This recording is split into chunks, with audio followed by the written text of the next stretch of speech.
보스 여러분, 사회생활을 시작할 때 줄을 잘 서야 된다 라는 말을 들어보신 적 있으시겠죠?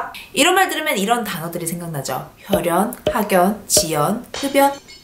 이건 아니고, 하지만 저는 줄 잘 서야 한다 라는 말을 이렇게 생각합니다. 좋은 리더를 따라야 한다. 그리고 좋은 리더를 따른 경험이 나를 좋은 리더로 만들어줄 것이다. 이런 말도 있거든요. 좋은 팔로우십이 있어야지 좋은 리더십을 가질 수 있다.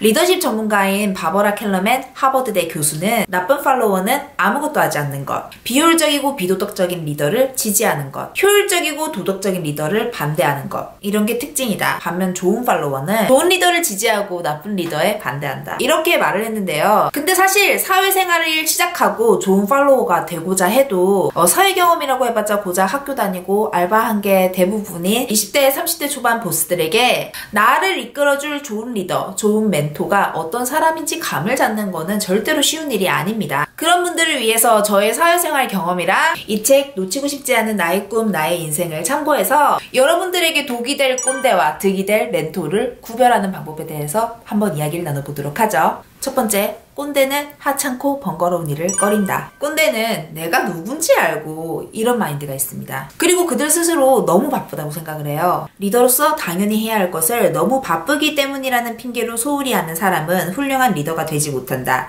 또한 리더든 부하든 너무 바쁘기 때문에 계획을 재검토하지 못한다거나 긴급 사태에 대비할 수 없다고 하는 것은 자신의 무능이나 나태를 증명하는 것밖에 되지 않는다. 가장 위대한 인간이란 어떤 일에서나 심부름꾼이 될 수 있는 사람이다 라는 말을 우수한 리더가 되고자 하는 사람들이 마음에 새겨야 하는 말이다. 사회생활 하는 사람들 중에 안 바쁜 사람 없어요. 내가 바빠서 그 정도 일은 네가 해야 된다? 이렇게 일 맡기는 거 최악이죠. 그리고 그 제 주변에 고속승진하고 진짜 유능한 그런 사람들이 있어요. 제가 보니까 대부분 정시퇴근 하더라고요. 어떻게 일해? 라고 물어보니까 일 시작 전에 우선순위 딱 정해가지고 어떻게 진행시킬 것인가 전략 딱 정해놓고 일 시작한다는 거죠. 게다가 일에 크게 의미 부여하는 거 없어. 일은 일이라고 생각을 하기 때문에 뭐가 하찮고 중요하고 이런 거 따지지도 않아요. 그냥 빨리 끝낼 생각만 하지.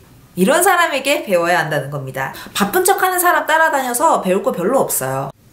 두 번째, 꼰대는 어려운 단어를 남발한다. 지식만을 내세우는 사람에게 세상은 어떤 대가도 지불하지 않는다. 지식을 이용해 생산적인 행동을 하거나 남을 행동하도록 도울 때만 대가가 주어진다. 저는 쓸데없이 전문 용어를 남발하는 사람은 저 사람 약간 무능할 것 같다라는 거를 좀 깔고 가요. 물론 내가 쓰는 전문 용어를 항상 누군가에게 설명하면서 할 필요는 없죠. 제가 유튜버랑 대화하는데 썸네일 어떻게 만드세요? 이렇게 말하지 않고 영상 정지 화면을 어떻게 만드십니까? 라고 물어보는 건 너무 비효율적이잖아요. 근데 상대방이 썸네일이 무슨 뜻이죠? 라고 물어봤을 때 제가 거기서 거들먹거리는 내색을 하거나 유튜브인데 썸네일도 모르세요? 라고 말을 하는 거는 싹수가노란 거죠. 그렇잖아요. 말이란 게 뭐예요? 소통을 위한 거고 리더는 소통을 통해서 뜻을 모으고 이끄는 사람이잖아요. 근데 자기가 잘난 게 우선인 사람들이 있어요. 그래서 막 전문 용어를 남발하는데 당장은 유능해 보일 수는 있는데 그것도 모르냐? 라는 마인드가 있는 꼰대가 따를 만한 리더는 당연히 될 수 없겠죠.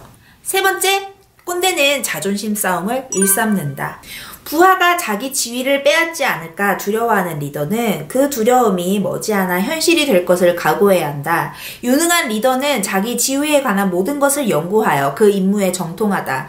그래야만 중요한 문제를 깨끗이 처리할 수 있기 때문이다. 또 유능한 리더는 남의 능력을 능숙하게 이용할 줄 안다. 단독으로 일하기보다 유능한 부하와 함께 일하는 것이 효율적이라는 것을 알기 때문이다. 자존심을 지키고자 하는 것은 매우 중요합니다. 근데 그걸 위해서 실력을 키워야지. 남을 깎아내려서 자기 자존심을 지키고자 하는 행동은 못난 행동 중에 못난 행동이라고 생각을 해요. 이런 사람들이 남 위하는 척하면서 뒤에서 남 깎아내릴 때도 정말 많고요. 자기가 이제 논리가 부족하면은 하라면 해. 네가 뭘 한다고 어린 놈이 새끼가 이런다고요.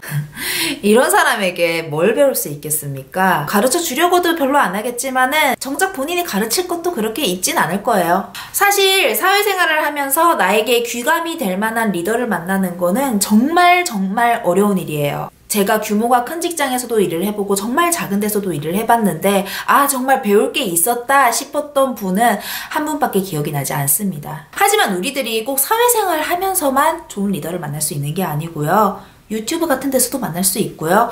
그리고 이런 책을 통해서도 만날 수 있습니다. 특히 놓치고 싶지 않은 나의 꿈, 나의 인생의 저자 나폴레온 힐 같은 경우는 자기 개발서의 원조격인 책을 만든 사람이에요. 그분이 테두예요. 그 사람 자체가 굉장히 훌륭한 팔로워여서 당대 세계 최고의 거부들을 만나서 성공 법칙을 연구하고 성공하게 거장이 된 사람이라 책 내용 자체도 자기 개발서로서 훌륭하지만 이 작가가 사람을 통해서 배우는 태도 같은 것도 이 책을 통해서 한번 느껴보실 수 있다고 전 생각을 합니다. 근데 제가 요새 되게 힘든 시기라는 생각이 들어서 전쟁과 관련한 그런 콘텐츠를 많이 보고 있어요. 지금 시기가 그 정도로 힘든 시기가 아닐까라는 생각을 하거든요. 그때도 기회를 찾는 젊은 아주 촉망 만든 사람들은 항상 있었더라고요. 그래서 저는 우리 보스분들 중에서 그런 사람이 없으리라는 생각이 들지 않습니다. 지금은 좋은 팔로워로서 시작을 하고 있지만 나중엔 저를 포함해서 우리 모두를 이끌어줄 리더가 되실 수 있는 분들이 분명히 있을 거예요. 지금 이 영상이 그런 분들에게 도움이 되었으면 좋겠습니다. 감사합니다. 미네필이었습니다.